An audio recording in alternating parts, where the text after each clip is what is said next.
Hey, what's going on, everyone? Joe Menza here, and we're going to do a nice little watercolor winter scene. I'm using Strathmore 400 paper in the nice binding here, which I like. It's 9 by 12 small format. And here I'm going in with the medium Hake, and I am using some raw sienna just to kind of get some warm colors in the background. Just no rhyme or reason, really, just kind of coming up with a sky. Got plenty of water on the Hake. You can see it running down. And just kind of dabbing this in here. Just trying to come up with a unique, like random type sky.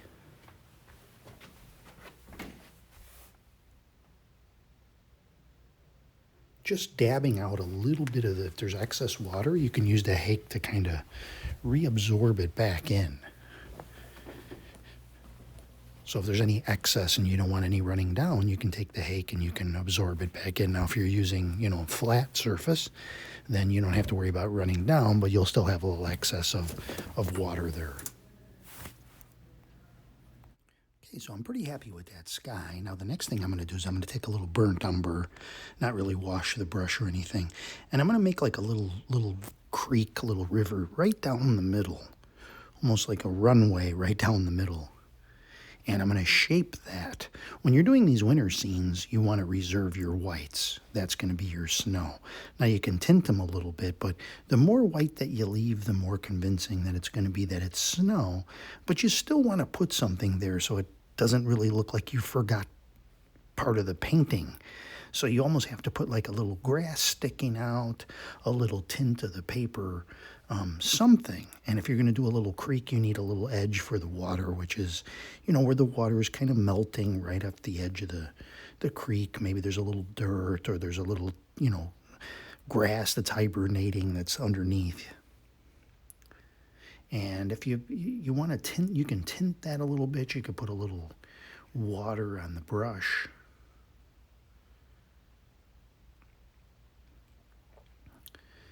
A little bit of water, so you can kind of wash that off a little bit. And again, this is the medium Ron Ranson Hake brush, or Hake brush if you want to get technical with the pronunciation. We were talking about that recently. Going back maybe 15 years or more, Ron Ranson called it a Hake. If you watch his videos, he never called it a Hake brush or a hockey brush. And Stephen Cronin, who also has done videos for a number of years on YouTube, has referred to it as the Hake brush. So we all kind of just, we refer to it as the Hake brush. But we have heard that the pronunciation is hockey brush, which to me is always kind of weird. I always thought, I played hockey when I was younger, so it's like hockey stick, hockey brush. It just sounds kind of weird to me. So I just say Hake, just by default. So, okay, we've got that middle running down. Now, you can turn that. You can make that river have a little bend in it or a little turn. I want to keep it simple. When I do these videos, the main reason is for sort of, I'm not trying to impress anybody with my painting skills. I'm trying to show you that it's easy and fun and inspire you and pick up a brush, alleviate anxiety and this and that.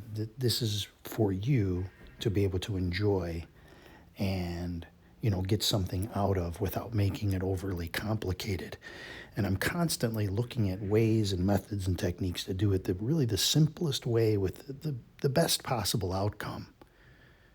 I did a couple little fingernail scratches in the foliage back there. Put some little distant trees, add a little bit of water, and you can make it look like the lighter that those are, the further back that goes. Now, you could put in a couple layers. You can start out with a very, very light layer and then add a darker layer. You can do it any variety of ways.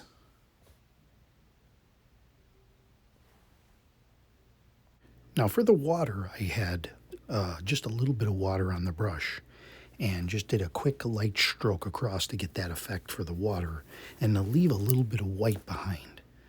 And it gives that cool sort of wintry effect. Now the next thing I want to do is I want to get out the rigger type brush and do some trees in the back. Ron Ranson had done one similar to this, but it was more of a springtime waterfall. And I thought it would be fun to kind of do a little bit of a winter scene.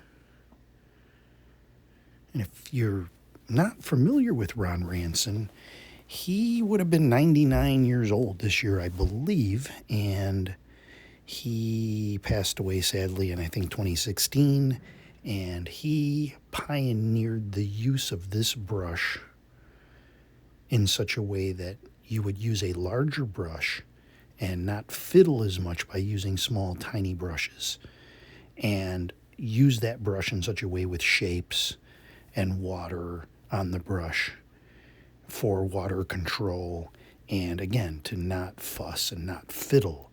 So you'd stick with the shapes and stop yourself from going into very, very tiny details,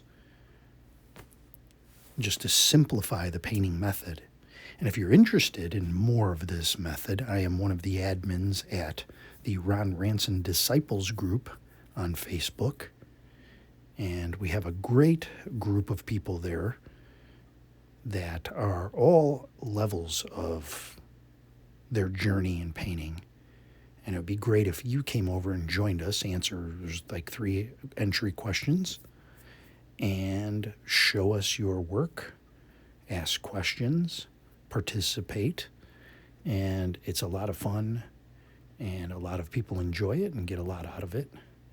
And we'd love to have you over there.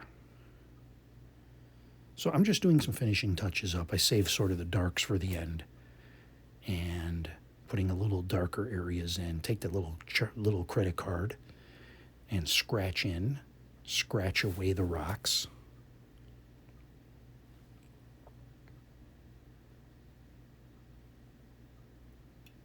And again, this is my little phase of the painting when I just kind of decide, what else am I going to add? But you can see I've kept this one very simple. I'm not trying to make it look like a photograph. This is what the DuPage River, not too far from my house, usually looks like this time of year. But we haven't really had any snow.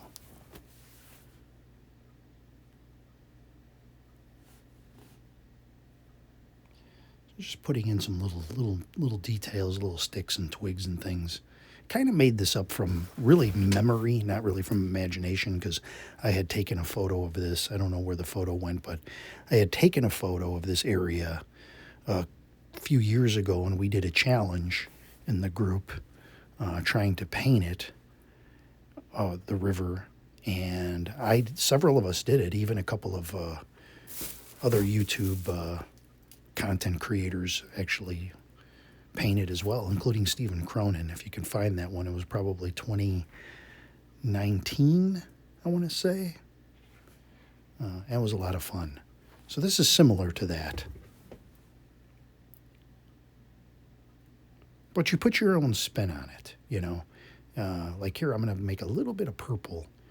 And again, you don't want to cover up all that snow, but sometimes you create a cold, when you look at pictures and paintings of winter scenes, people use that cool blue color, or they'll use like a purple mauve type color, and that can be used as like little shadows, depressions in the snow, and it can be very, very effective and still give you that winter vibe. Pop in a couple of birds with my Micron pen.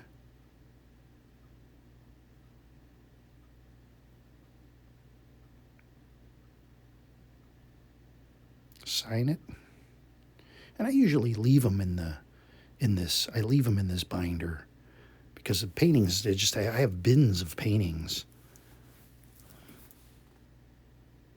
and so I'll leave them in this binder as kind of like a big notebook. So here is a mat. This mat here I had to actually paint on it, put some acrylic paint over it because I got it so dirty.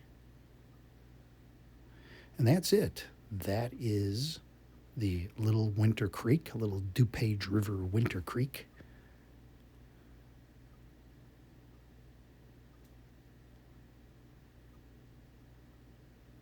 You're just touching up a couple little things. Once you put that mat on there, it kind of gives you a little window into the other world, and then you kind of narrows your field of vision into the painting. It's funny how that does that. Then you start noticing little things. I could use a little splotch here, a little of this there, but it's important not to fuss. So that's it. Here's a close-up. And one more time in the mat. Thanks for watching, everybody. I hope you enjoyed this one. See you next time.